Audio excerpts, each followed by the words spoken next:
It's the Minnesota Vikings who travelled to my Carolina Panthers, and the Vikings won in overtime. So that's it. Next. It was a Kirk Cousins masterclass. So I do keep going on about him, how good he is. He was the two touchdown throws and obviously the one in overtime to make it 34-28. The probability of completion. The overtime throw was a 30-odd%, I think it was like 32% probability. And the touchdown to Thielen at the end, I think it was the third quarter for the Vikings. Probability was under 5%. Pretty amazing throws. So I'll give him that. It probably started off I almost turned off red zone after literally one play. Sam Darnold, I said about two earlier in Dolphins Jaguars review of the worst interception. This isn't far off. There's nothing good about this game. It's probably the worst I've ever seen the Panthers offense play, and a worst quarterback performance I've seen for a while. 28 points we still managed to get against the Vikings, but we were just terrible. Defense were knackered by end of really in the third quarter. They was on the pitch too long. They put too much energy in early on, making sure they only were kicking field goals, denying them a 2-pointer as well when they got a touchdown. And that's it. I mean, Darnold's, we need to run the ball more. Chuba Hubbard's done well since he's. I know his name is not Chuba Hubbard, but that's what I'm calling him. It's Hubbard. Actually, it's Chuba Hubbard, but it sounds so much better when you call it Chuba Hubbard. Chuba Hubbard was chugging. Chuba chugging Hubbard. Had 61 yards on a rushing touchdown. I regret giving you this review. It was the only good thing. We had 7 drops. I can blame Darnold as much as I like for completing 17 out of 41. 7 drops is really bad. It's the most in a game since 2006 across the whole of the NFL, not just in one team. It was horrendous. We're paying Bobby Anderson $22 million to catch the ball. He is a receiver, but unfortunately forgot what he is. We somehow were in front thanks to a blocked punt and a touchdown from a guy who's playing the XFL a couple of weeks ago. I think his name was Cholton or Colton, something like that. Who cares? We lost. And I thought we've learned from the Eagles' loss. We were going to go win this game, but we haven't. We haven't learned from it. We need a quarterback ASAP. We need PJ Walker in. We need to go to Sam Darnold.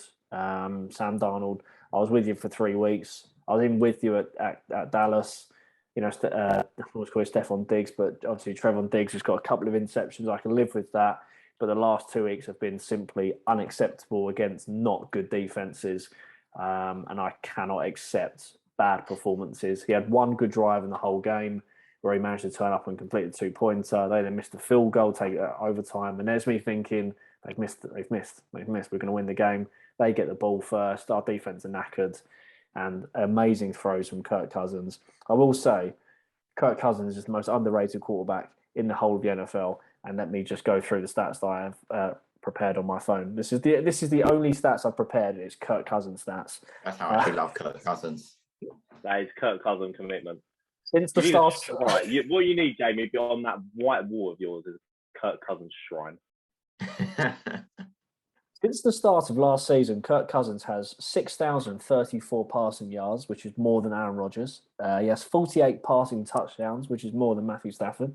He has 5 game-winning drives, which is more than Patrick Mahomes has.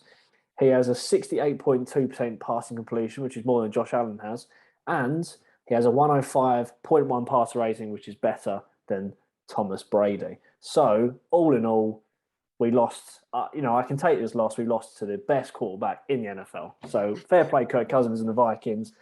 I'm not sure who can stop the Vikings right now. They are flying at 3-3. I actually do think the Vikings are actually a better team than Green Bay Packers. They got so many weapons, Justin Jefferson, and that's it really, and Thielen. They've probably got the most dynamic duo of wide receivers in the NFL. Yeah, Jefferson and Thielen are mad. Yeah, Dalvin Cook got 140 yards rushing as well.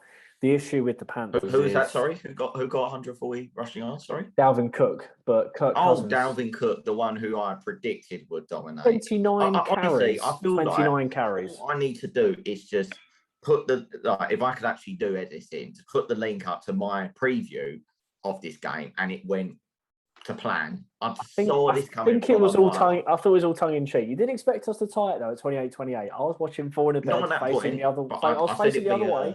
I wasn't watching. Yeah, but I did say it'd be a one-session win. You're doing a pod now, Jamie. Literally, I was on the sofa. I was facing away from this. But yeah, I mean, it was horrendous from start to finish. Sam Darnold out. O-line, chocolate teapot, as I said last week. Receivers can't catch. Tight end not good enough. Can't kick.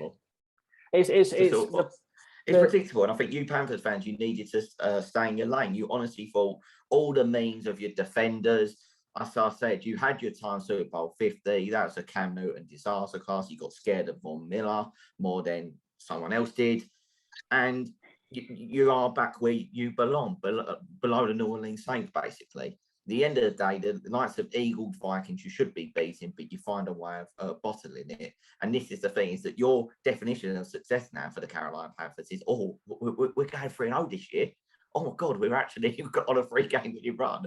And then it's back to reality. Christian McCaffrey's made of glass. Is he even top 5 running backs at the moment? I don't know how anyone can justify it. You've got to actually play games, haven't you? The likes of Derrick Henry miles ahead. And it's going to be another long, miserable season. You'll finish above the Falcons, because the Falcons, it's like sort of Spurs, Arsenal, really, isn't it? But yeah, unfortunately, it was all far too predictable.